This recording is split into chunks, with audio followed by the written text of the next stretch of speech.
नमस्ते, मेरा नाम पुष्कर सुनील कुलकर्णी है। इस दुनिया का इतिहास हिंदी में इस यूट्यूब चैनल पे आपका स्वागत है। मेरा मराठी चैनल इतिहास के लिए अलग से चल रहा है और ये हमारा हिंदी यूट्यूब चैनल है। इसे लाइक करें, शेयर करें या सब्सक्राइब करें। मैं आज के इस वीडियो में आप जर्मनी के प्राचीन इतिहास के बारे में बात करने वाला हूँ। जर्मनी का प्राचीन इतिहास ईसा पूर्व 2वीं या 3वीं शताब्दी से शुरू होता है। उस वक्त जर्मनी टोलियों की वजह से इस जर्मनी को जर्मेनिया कहा जाता था। जर्मनी लोगों की वजह से इसका नाम जर्मेनिया पड़ा था। रोमन साम्राज्य ने जर्मनी का ज़्यादातर हिस्सा जीत लिया था, लेकिन जर्मनी का उत्तर हिस्सा, जो जर्मेनिया का उत्तरी हिस्सा था, वो रोमन साम्राज्य के अधीन नहीं था। वो उसे उत्तरी जर्मनिया या नॉर्थ जर्मेनिया कहा जाता है। रोमन साम्राज्य के अंत के बाद ईसा पूर्व 5वीं शताब्दी में इस इलाके को पवित्र रोमन साम्राज्य ने अपने अधिकार क्षेत्र में ले लिया। पवित्र रोमन साम्राज्य फ्रैंकिश या फ्रैंक टोलियो ने बनाया था। उसके पवित्र रोमन सम्राट की उपाधि उनके पहले संस्थापक राजा शार्लेमेन को दी गई थी। पवित्र रोमन साम्राज्य के अंत के बाद फ्रेंच सम्राट नेपोलियन बोनापार्ट ने जर्मनी पर अपना अधिकार बना लिया था।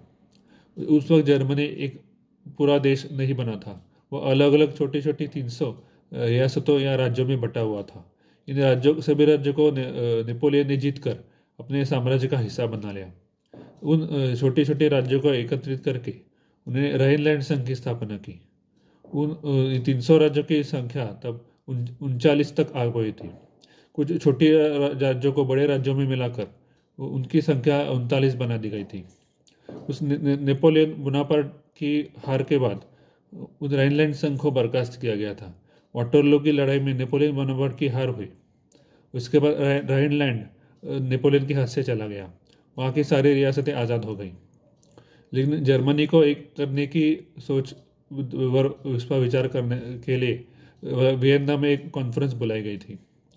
ऑस्ट्रिया इस रियासत की राजधानी वियना में 1815 में वियना परिषद के बाद जर्मनी के एकीकरण की कोशिशें हुई। वियना परिषद में ऑस्ट्रिया और प्रशिया, ये दो प्रबल ताकतवर रियासतें मौजूद थी। वो अलग अलग राज्यों के प्रतिनिधि वहाँ पर मौजूद थे। ऑस्ट्रिया और प्रशिया में दुश्मनी थी, बहुत मतभेद हुआ करते थे। प्रशिया के राजा कैसर विलियम, उनके प्रधानमंत्री ओटो वन बिस्मार्क बहुत होशियार थे। उन्होंने इन रियासतों को एक करने में अहम भूमिका निभाई। उन्होंने छोटी छोटी रियासतों से बात करी गई। जर्मनी के उत्तर के राज्य प्रशिया के नेतृत्व में एक हो रहे थे और दक्षिण के राज्य ऑस्ट्रिया के नेतृत्व में एक हो रहे थे।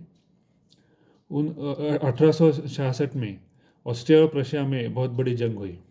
उसमें प्रशिया ने ऑस्ट्रिया को हराया।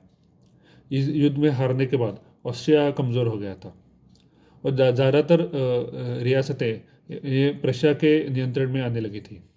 प्रशिया के नेतृत्व में ज़्यादातर रियासतों ने जर्मनी के एकीकरण में हिस्सा लिया। इसके इसी तरह जर्मनी का एकीकरण पूरा हुआ और जर्मनी एक संघ देश बना। उस देश को जर्मनी का नाम मिला। उसे जर्मन लोक भाषा में जर्मनी को डॉइचलैंड कहा जाता है। उस जर्मनी ने दोनों विश्व युद्धों में हिस्सा लिया था, लेकिन दोनों युद्धों में उनकी हार हुई।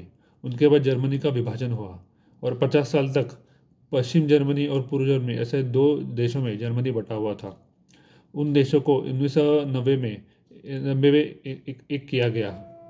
इस तरह जर्मनी का एकीकरण पूरा हुआ और जर्मनी एक आधुनिक, प्रगत और विकसित देश बना हुआ है। मेरा वीडियो आपको अच्छा लगेगा तो लाइक करें, शेयर करें या सब्सक्राइब करें। धन्यवाद।